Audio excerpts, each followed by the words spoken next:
शिवा, बेटा शिवा,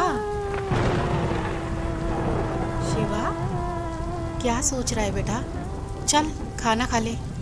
माँ, पापा शराब पीना कब छोड़ेंगे? तू टेंशन क्यों लेता है बेटा, मैं हूँ ना। लगता है मुझे पढ़ाई छोड़नी पड़ेगी। क्यों, क्या हुआ? हुआ क्या माँ, स्कूल की फीस कभी टाइम पर पहुँचती नहीं। इस बात के लिए मुझे टीचर की भी सुननी पड़ती है। मेरे सारे दोस्त ऐसे देखते हैं जैसे मैं एक भिखारी हूँ। शराब हमारे पापा पीते हैं और लोग हमें बुरी नज़र से देखते हैं। हमारी कहीं कोई इज्जत नहीं है माँ। ऐसे क्यों कहता है पगले? पापा को समझाएंगे, तू चिंता मत कर।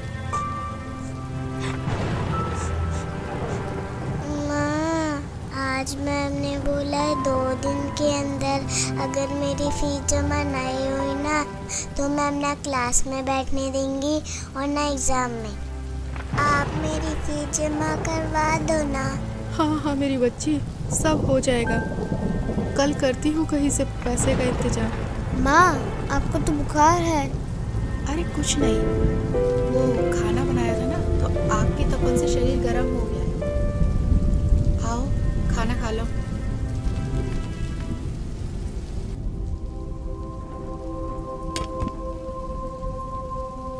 और हाँ, पढ़ाई छोड़ने के बारे में सोचना ही मत, समझे? वरना जिंदगी नर्क से बदतर हो जाएगी।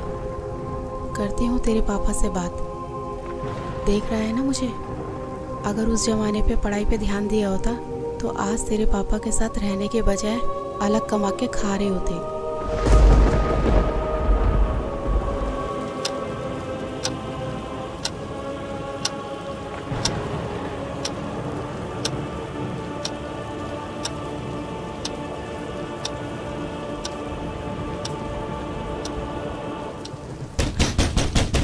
साले, दरवाजा खोल। साले, दरवाजा खोल। अबे कहाँ मर गई साली? खोल साले। इनका तो रोज रोज का ड्रामा हो गया है। आज तो दरवाजा खोलूंगी ही नहीं। खोल नहीं तो तोड़ दूंगा इसको। खोल साले, दरवाजा खोल। अबे तोड़ दूंगा इसको साली, दरवाजा खोल। कहाँ मर गई साली?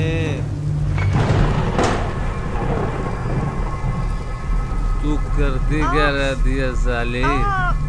इतनी देर लगती है दरवाजा खोलने में? खोल हरामजादी, क्या कर रही थी? देखो मेरी बात सुनो, आप रोज रोज पी कर आते हो, बच्चे भी डर जाते हैं। तू मुझे समझाएगी? अब मुझे तुझसे सीखना पड़ेगा कि घर कब आते हैं और कैसे पीते हैं। तू मुझे समझाएगी साली? तू मुझे सिखाएगी साली? तू मुझे समझाएगी साली? तू मुझे समझाएगी?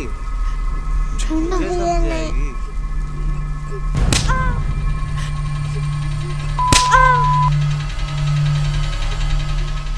मुझे समझाएगी? पापा मत मारो ना माँ को, पहले से बीमार है। तेरी इतनी मजाल, तू मुझे रोकेगा? देख क्या रहा है? देख क्या रहा है? मत मारो।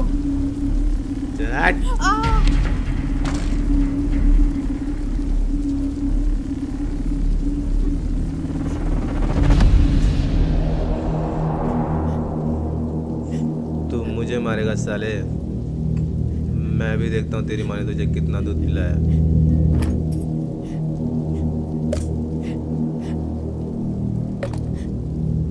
आजा मार, मार साले, मार।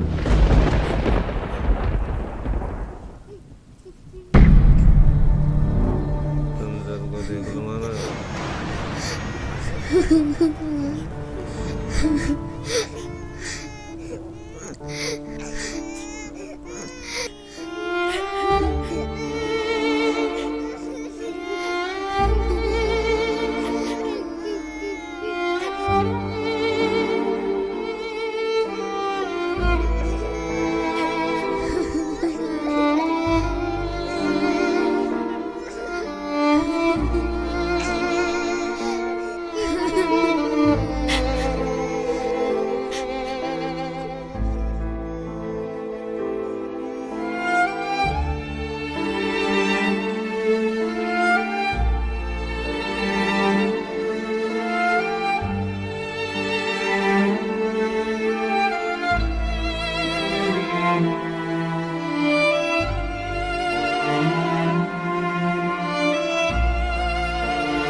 जी टिफिन। सुनो,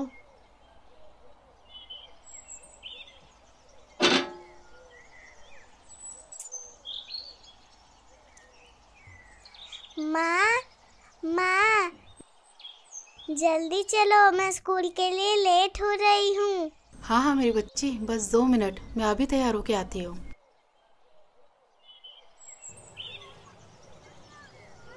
शिवा बेटा, तू आराम कर, मैं राधिका को स्कूल छोड़ के आती हूँ। ठीक है माँ।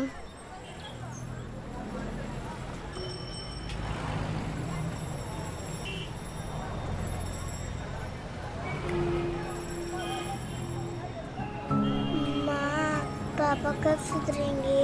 उन्होंने रात में भैया को बहुत मारा था ना।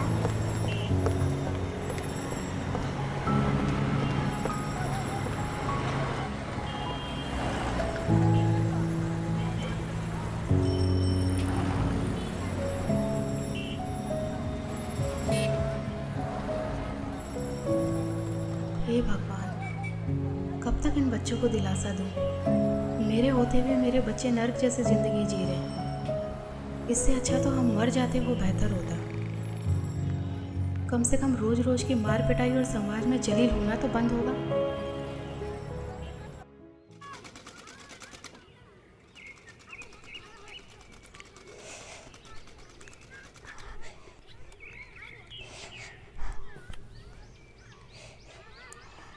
अरे मैं बोल रही थी ना कि मैं लगा देती हूँ।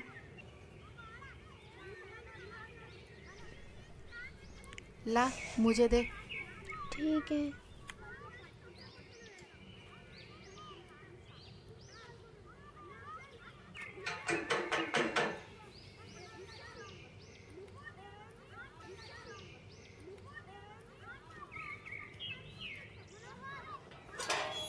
अरे नीलम दीदी, आइए आइए। और पुष्पा बहन, ठीक हो आप? बस दीदी, कट ही रही है। अच्छा, सूट सिल दिया मेरा? बस दीदी, वो आप ही का सूट सिल रही थी। अरे शिवा बेटा स्कूल नहीं गए आज? आंटी अरे वो कुछ नहीं, इसकी तबीयत खराब थी ना, तो इसलिए आज इसकी छुट्टी करा दी। अच्छा अच्छा पुष्पा, कल भाई साहब फिर शराब पी के आए थे क्या? रात को अब सबके चिल्लाने की आवाजें हमारे घर तक जा रही थी। क्या करे दीदी, पिछले जन्मों में कुछ पाप किए हुए हैं तो वो इस जन्म में भोगने ही पड़ेंगे। नहीं पुष्पा बहन, ऐसा नहीं है। मैंने आपको कितनी बार समझाया है, पूर्ण परमात्मा पाप कर्म धन का भी नाश कर देते हैं। यहाँ तो पाप कर्म भोगते भोगते जिंदगी का ही नाश हो गया है, बस अब और नहीं। क्या मतलब? मतलब क्या है दीदी, इन्होंने सुधरना तो है नहीं, निकल जाऊंगी अपने बच्चों को लेकर, और क्या। कैसी बातें कर रही हो?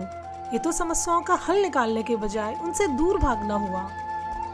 जब से इनके बिजनेस में घाटा हुआ है, इन्होंने तो घर का पूरा हुलिया ही बदल दिया है। रोज डेली शराब पी कर आते हैं और सारा गुस्सा हम पर उतारते हैं।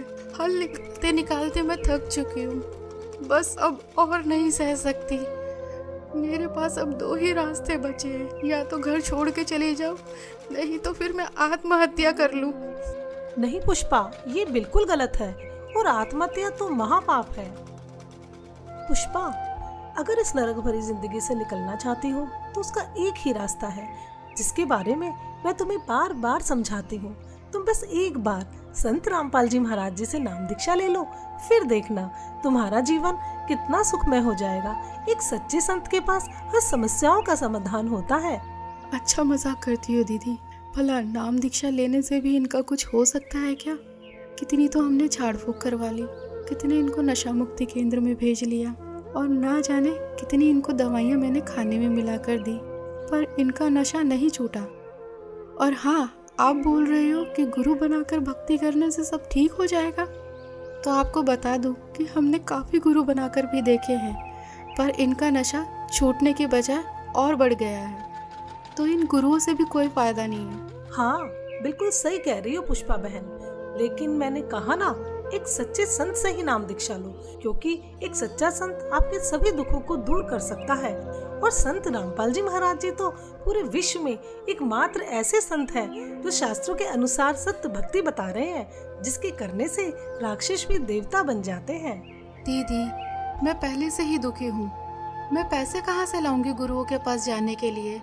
और आपको तो पता ही है कि घर की हालत कैसी है और इसके पापा कितनी शराब पीते हैं। मैं सब जानती हूँ, मैंने भी ये नरक भोगा है। पुष्पा बहन, क्या तुम भूल गई? जब मेरे पति शराब पीते थे, वो घर के अंदर होते थे, मैं बच्चों को लेके बाहर रात गुजारती थी। जो भी हाथ में आता था वो सब कुछ बेच देते थे। हमें पीटना उनका रोज का काम था। लेकिन हाँ, जब मैंने संत रामपाल जी महाराज जी से नाम दीक्षा ली तो आज मुझे देखो, मैं अपने घर में सुख और शांति से रह रही हूँ। अब मुझे किसी तरह की कोई परेशानी नहीं है। मेरे पति ने शराब पीनी छोड़ दी और परमात्मा की दया से उनकी नौकरी लग गई।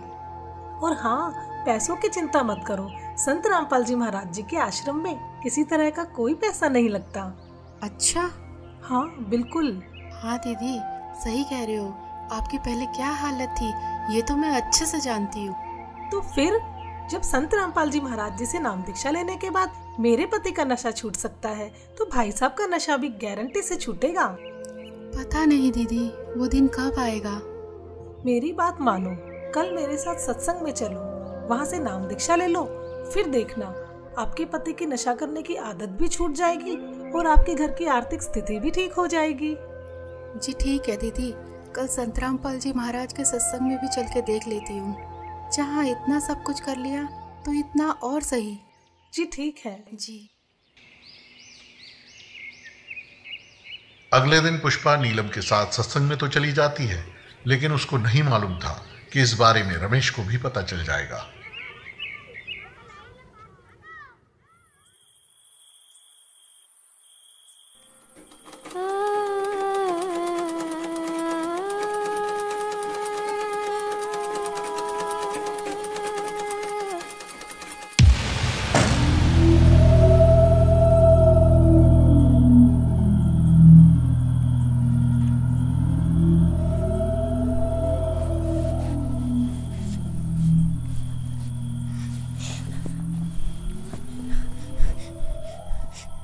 क्यों री, बहुत शौक चढ़ाते हो सत्संग में जाने का? मुझसे पूछे बगैर तेरी हिम्मत कैसे हुई घर से बाहर जाने की? हैं? कोई और जगह नहीं मिली पूरी दुनिया में? सत्संग में जाती है साली, सत्संग के बहाने कहाँ जाती है? आप जैसा शराबी कबाबी कभी नहीं समझ सकता सत्संग की कीमत को। दूर रहो मुझसे। अपना जीवन तो बर्बाद कर रखा है और हम भक्ति करें ये भी नहीं देखा जाता आप। मुझे पता है क्या होता है तेरे सत्संग में। बकवास करने जाती है तू वहाँ। बस यही दिन देखने को रह गए थे, नाक कटा के रख दी तूने मेरी। और खबरदार, आज के बाद सत्संग का नाम भी लिया तो यहाँ चल गाना लगा।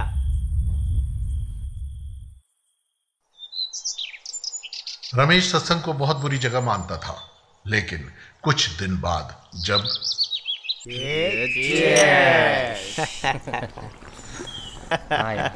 छोड़ क्या क्या। अबे कौन है साला? अरे दिनेश। अरे पूछ आ जाएगी नहीं। अरे दिनेश। हाँ सुमित। अरे क्या हाल है मेरे भाई? आज आए क्यों नहीं यार? अरे कुछ नहीं, वो बस ऐसे ही।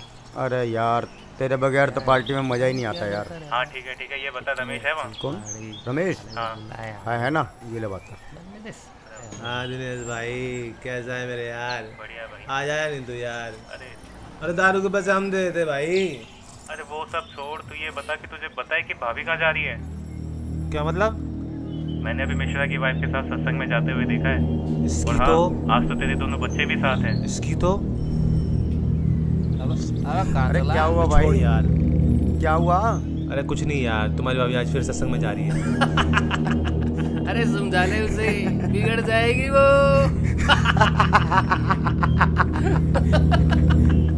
हाँ भाई छोड़ यार, आकर बात करता हूँ। अपने दोस्तों के सामने हुई इस बेइज्जती को रमेश सहन नहीं कर सका और गुस्से में आग बबूला होकर वहां से निकल गया।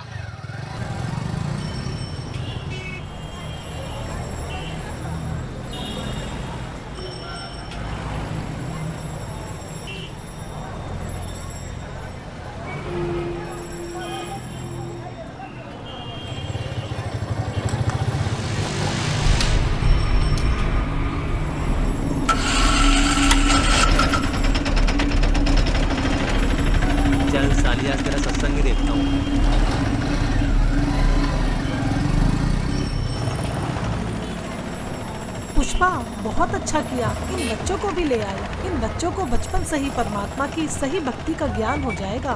हाँ, आज छुट्टी थी ना इनकी, और इनके पापा भी सुबह सुबह कहीं अपने दोस्तों के साथ निकल गए, तो सोचा इन बच्चों को भी साथ ले चलो। बहुत अच्छा किया।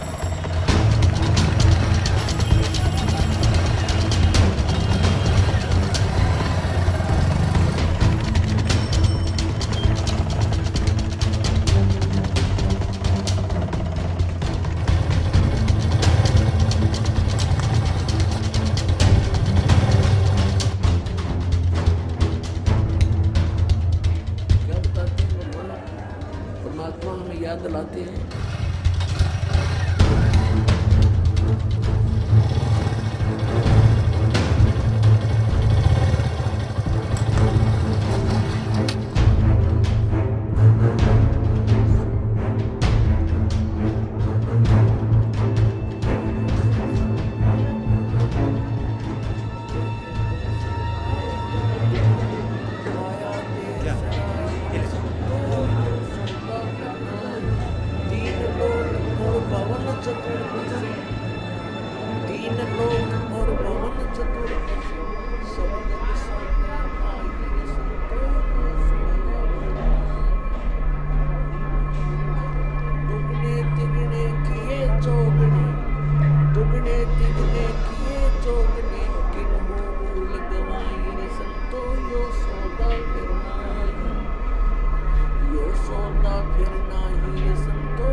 सच्चाई भगत जी, इधर नहीं जाना आपको। क्यों? क्योंकि ये बहनों का पंडाल है, उधर बैठ के भाइयों वाले पंडाल में सत्संग सुन लीजिए। उस दरगाह में मार पड़ेगी, उस दरगाह में मार। आश्रम में सभी को सत्संग सुनते हुए देखकर रमेश भी उन्हीं के बीच शांति से बैठ जाता है। मदरा पीवे कड़वा पानी, 17 जन्म समान के जानी। एक बार शराब पीता है तो 17 जन्म कंटिन्यू कुत्ते की योनि में जाओगा एक बार। और जिसने बोतल की बोतल खाली कर रखी है उसका तो पता नहीं 1000 जन्म हो गएगा, 2000 जन्म कुत्ते के। और कुत्ते का जन्म तो एक कब तेरा। अब तो अफलातून पी के घुटी ला के शराब की और टिट्टी पाक जाए और पत्नी रोवा खड़ी खड़ी कि ये रोटी खा लेना मरेगा। वह थाली लेकर जाएगी, रोटी खा लो, और वो मारेगा ठोकर, दूर आ जा। वो पड़ेगी सारा दूर जाके पड़ेगा भोजन। और फिर उस दुष्ट आत्मा के साथ क्या होगा? कुत्ता बन के क्या खाएगा? जब तो ठोकर मारा था थालियों के, कुत्ता बनेगा। और फिर भूख लगेगी, सारी रात भौंकेगा, गली में पड़ेगा गर्मी सर्दी में। सुबह उठते ही कहाँ जाता है कुत्ता? रसोई में मैं कहा उसने भोजन की। ऐसे ऐसे कर कर सीधा जाएगा जैसे कोई टोकनी है, कोई नहीं, कोई भूख लग रही, डट्टा जाना। अब वहाँ रसोई में अब कौन पढ़ दे उसको, मूर्ख को? कोई देख लेगा घर का सदस्य, पहले उसको करेगा तो पर वो कानों पर घटाड़ा करे, भूख लग रही जोर की, सीधा ही चल पड़ता वो। फिर उठा कर लठ उसके कड़े में ठोकेगा कमर में, फिर ट्या ट्या ट्या करता जाएगा गली में। फिर कुछ देर के बाद कुछ भूल सी पड़ेगी डंडे की, फिर सोचेगा भूख तो क्यों अंदर है ही, फिर दूसरे मकान की तरफ चलेगा। वहाँ उसके भाग और दुर्भाग्य, उसने कोई टूक मिला या लठ मिला या जूत मिला। जब वहाँ भी उसकी सेवा लठ से होगी तो फिर वो प्रयत्न छोड़ देता उस दिन का। फिर वो बाहर भागता जंगल की तरफ। वहाँ क्या खाता है? टट्टी खा के आता है। अर्ध पी के शराब मारा था ठोकर। तो ये कर्म याद दिलाए जाते हैं। ये किसी डोम बाट के गीत नहीं भाई, भगवान की बताई हुई गाथा। और जिन महापुरुषों ने इसका लाभ उठाया वो आपके प्रत्यक्ष कर दिया, और दास ने इसका अनुभव हुआ, और आप भी पार होगे। इस ज्ञान को जितना फैलाओगे आपको उतना ही पुण्य मिलेगा। ये सत्कर्म मान लेना। सभी आपके भाई बहन हैं, भटक रहे हैं, प्यार से समझाना, क्योंकि प्यार से मानेंगे एक बार तो सबको रिएक्शन होगा ही होगा, क्योंकि काल बैठा है। ये बानी सुना दो, उनको कोई चिप दे दो, वो सुनते रहेंगे, काल भाग जाएगा, फिर वो अपने आप यहाँ आएंगे। आपके भाई बहन विश्व के प्राणी सब एक परमात्मा के बच्चे, ये ध्यान रखना।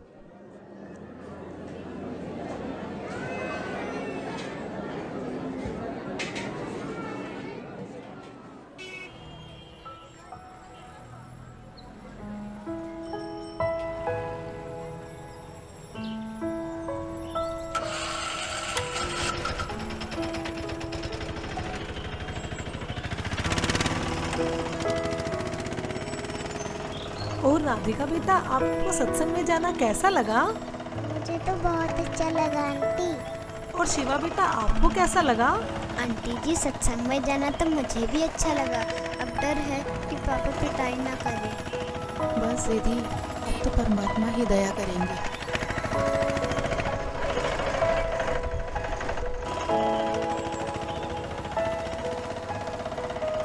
अच्छा पुष्पा, चिंता मत करना।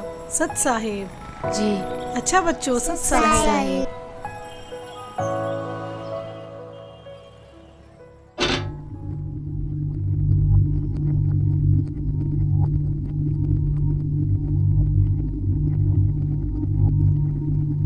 हाँ,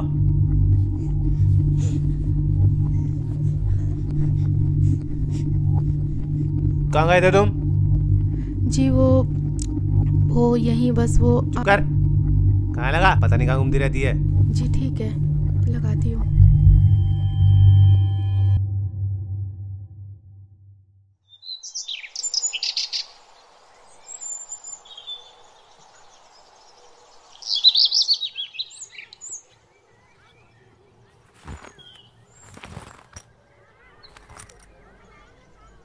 चलता हूँ।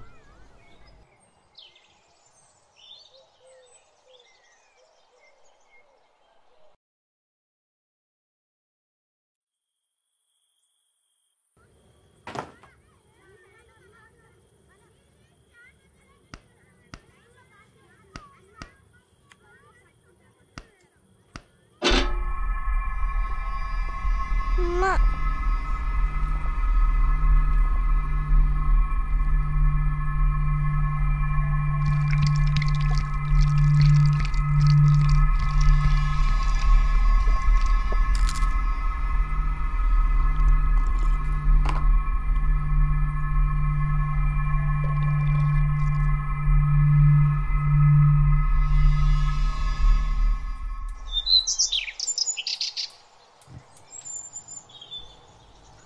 हाँ, टिफिन रेडी हुआ क्या?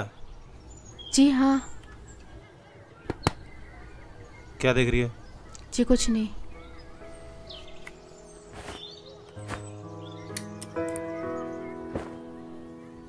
बच्चों की जमा कराई क्या? जी नहीं, वो अभी नहीं। ये ले पैसे, बच्चों की जमा करा दियो।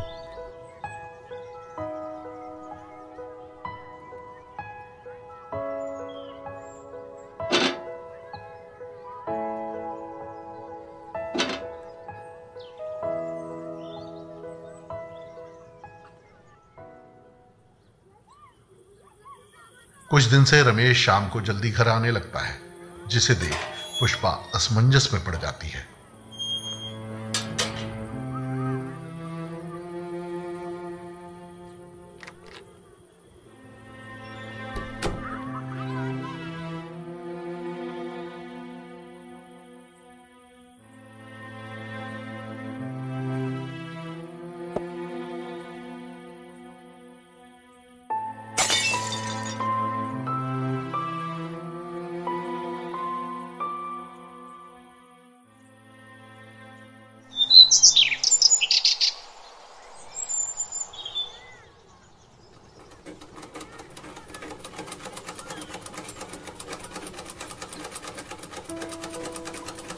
माँ, पापा आजकल दारू घर पर लाकर क्यों पीने लगे? पहले तो बाहर से पीकर आते थे। अरे सही तो है, पहले बाहर से पी के आते थे तो कभी किसी के साथ लड़ाई झगड़ा कराते, कभी किसी के साथ। अब ये तो है कि घर पर ही लाकर पीते हैं और बाहर वालों की भी नहीं सुननी पड़ेगी हमें। हाँ माँ, आजकल उनके स्वभाव में भी बहुत बदलाव आ गया है। लड़ाई झगड़ा और गाली गलौज भी बहुत कम कर दिया है। सही कहा भैया, अब तो मम्मी की पिटाई भी नहीं करते। हाँ, लगता है ये सब गुरुजी का ही चमत्कार है। हे परमात्मा, दया करना।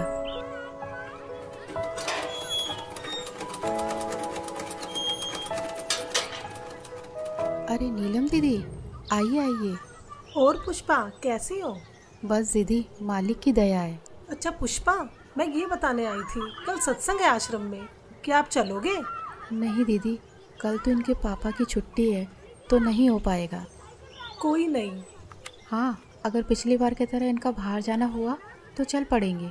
जी मालिक ही दया करेंगे। अच्छा बहन, चलती हूँ। सत साहिब। सत साहिब।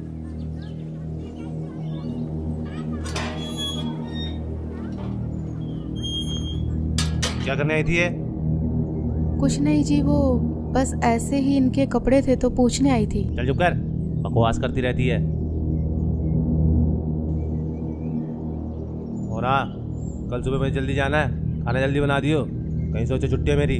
जी ठीक है। रमेश की इस बात को सुनकर पुष्पा खुश हो जाती है कि ये सुबह जल्दी निकल जाएंगे तो मैं सत्संग में जा पाऊंगी।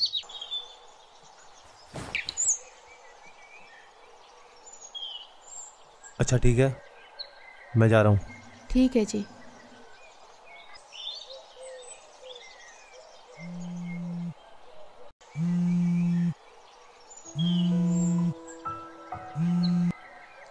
हाँ नीलम दीदी। जी दीदी। हाँ दीदी, मैं 5 मिनट में तैयार होके आती हूँ। जी जी जी। माँ, हमें भी ले चलो ना सत्संग में। हाँ माँ, हाँ बहुत अच्छा लगता है। ठीक है मेरे बच्चों, तुम्हें भी लेके चलती हूँ, चलो। पुष्पा आज भी नीलम के साथ अपने दोनों बच्चों को लेकर सत्संग में पहुंच जाती है, इस बात से बेखबर कि आज यहाँ उसके साथ क्या होने वाला है। कोई आपत्ति आओगी कैसे खड़ा करूंगा। और क्या बताना चाहा था, जो परमात्मा 18 लाख व्यक्तियों को और 3 दिन तक भोजन भंडारे, लड्डू, जलेबी, कचौड़ी, पकौड़ी और दोहर और असरफी दे सकता है, एक झोपड़ी में बैठा व्यक्ति, वो समर्थ कितना है। और आपको क्या नहीं दे सकता, पूरे विश्व को खिला सकता। वो पूरे असंख्य ब्रह्मांडों को 1 सेकंड में सब कुछ भर दे, हरा भरा कर दे इस पृथ्वी को, और आपका घर भर दे पूरा।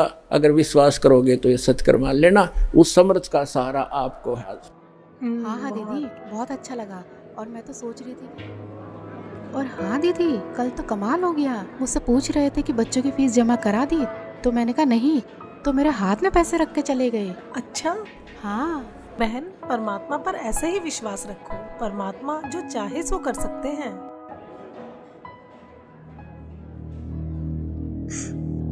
पापा, पापा, माँ। हाँ बेटा। पापा। अरे पुष्पा जाओ। नहीं दीदी, मैं नहीं जा रही। जाओ जाओ। ठीक है, जाते हैं।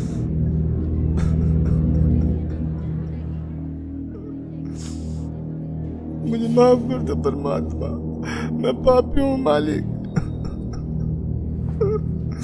क्या हुआ जी? मुझे माफ कर दो पुष्पा, मुझसे बहुत बड़ी गलती हो गई। मुझे नहीं पता था मैं क्या कर रहा हूँ, लेकिन आज ये सत्संग सुन के मेरी अंतरात्मा जाग उठी है। मुझे गिलानी हो रही है अपने कुकर्मों की। मुझे माफ कर दो पुष्पा। कोई नहीं, आप रोइए मत।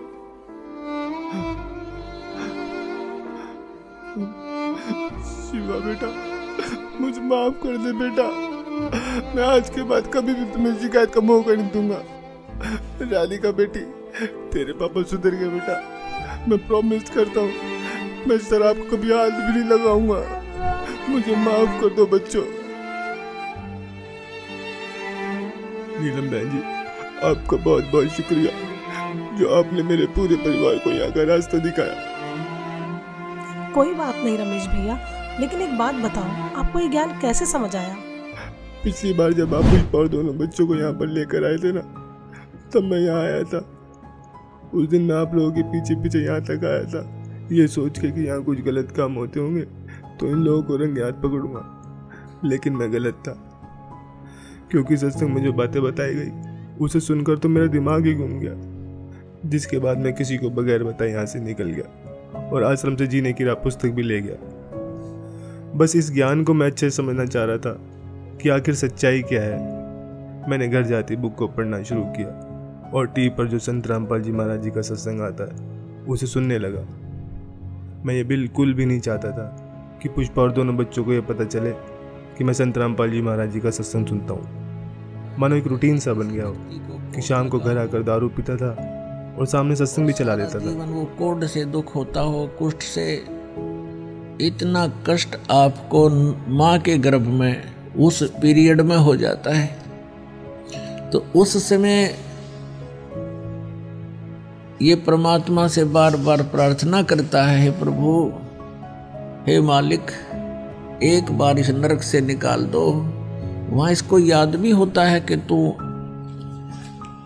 ये कष्ट किस लिए भोग रहा है, उसको याद होता है उसमें कि मैंने पहले बहुत से मनुष्य जन्म प्राप्त किए, साधना की नहीं, और जिस कारण से 84 लाख योनियां भी भोगी, कुत्ते गधे सुअर के जीवन उसको खूब याद आते हैं। फिल्म चलती रहती है उसकी, तो फिर ये कहता भगवान एक बार इस नरक से निकाल दो, सदा आपको याद करूँगा, परम संत की खोज करूँगा जैसा कि आपने बता रखा है, और सत साधना करूँगा भगवान, केवल अपने पेट के लिए कार्य भी करूँगा लेकिन आपकी याद नहीं भूलूंगा। अब परमात्मा कहते हैं बाहर आ जाता है प्राणी और आते ही सबसे पहले भगवान भूलता है, बाकी सारी बकवाद याद कर लेता है। शराब पीनी, मांस खानी, सिनेमा देखना और 36 फंड, बड़ी कोठी कार बनानी, तो कहते भगवान बोल कर सब कुछ याद कर लेता है ये। फिर परमात्मा ही याद दिलाने आते हैं उसको। सत्संग सुनते सुनते मुझे कुछ ज्ञान भी होने लगा और दारू से तो मुझे नफरत सी हो गई थी।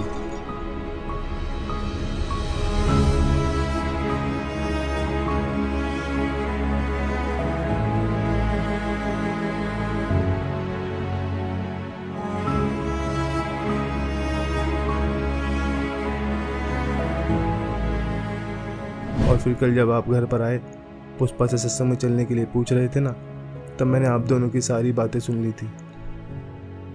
मैं बिल्कुल भी नहीं चाहता था कि पुष्पा और दोनों बच्चे मेरी वजह से सत्संग में ना जा पाए, इसलिए मैंने पुष्पा से झूठ बोला कि मुझे सुबह कहीं बाहर जाना है। फिर मेरे मन में भी आया कि क्यों ना मैं भी आज सत्संग में चलूं, तो आज मैं भी सत्संग में आ गया।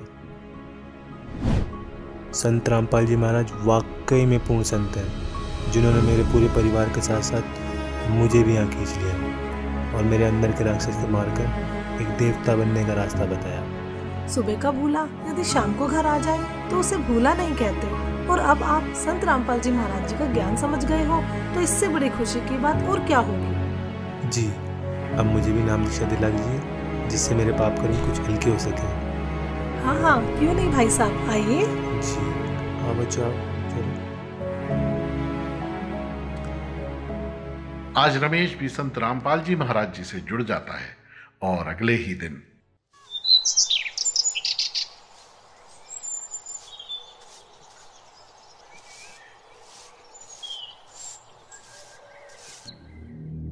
ये क्या कर रहे हो आप? कल तो आप कह रहे थे कि आज के बाद शराब नहीं पीऊंगा।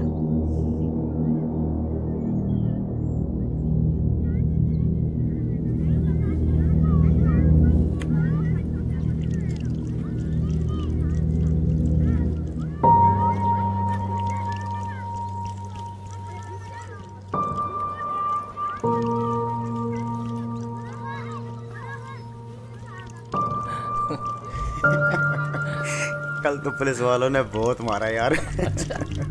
अबे देख देख। अबे रमेश, ये क्या कर रहा है यार तू? पागल हो गया है क्या? क्यों? अबे इतनी महंगी दारू तू नाली में गिरा रहा है। भाई मैं पागल हुआ नहीं हूँ, पागल था, लेकिन अब मैंने संत रामपाल जी महाराज जी से नाम उपदेश ले लिया है। और मुझे अब ये ज्ञान भी हो गया है कि इसे पीने के बाद कितना पाप लगता है। सोच में एक आकर बिल्ली आज को चली। हाँ यही समझ लो।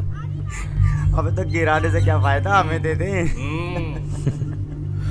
भाई जब मुझे ज्ञान नहीं था ना तब तक मैंने तुम्हें खूब पिलाई, लेकिन अब मुझे ये भी पता चल गया है कि ये चीज़ मैं किसी को पीने के लिए भी दूंगा ना तो भी मैं पाप का भागी बनूंगा। तो ये जहर मैं अब किसी को भी नहीं दे सकता। चल यार ये तो बाबा बन गया है। अंकल जी यही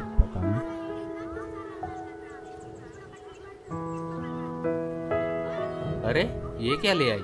ये हमारे गुरुजी संत रामपाल जी महाराज की पुस्तक। जीने की राह? हाँ अंकल जी, जीने की राह, जिसे पढ़ने के बाद लाखों लोगों ने भी नशा छोड़ा है। तो आप भी पढ़िए।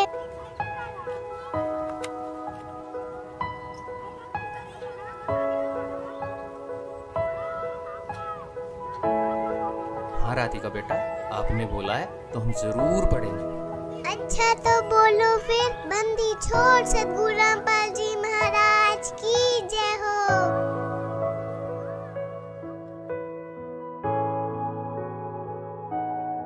तो दोस्तों आपने देखा आखिर किस प्रकार रमेश का नशा छूट जाता है। संत रामपाल जी से जुड़कर लाखों लोगों ने अपना नशा छोड़ा है। संत रामपाल जी ही पूरे विश्व में एकमात्र ऐसे संत हैं जिनके लाखों फॉलोअर्स हैं, जिनमें से कोई भी नशे पते को हाथ तक नहीं लगाता। उनका मिशन है कि पूरे विश्व से नशे को खत्म कर सबको सत भक्ति मार्ग पर लगाना, ताकि आप और हम सभी मनुष्यधारी जीवों का यह मनुष्य जीवन सफल हो जाए। धन्यवाद।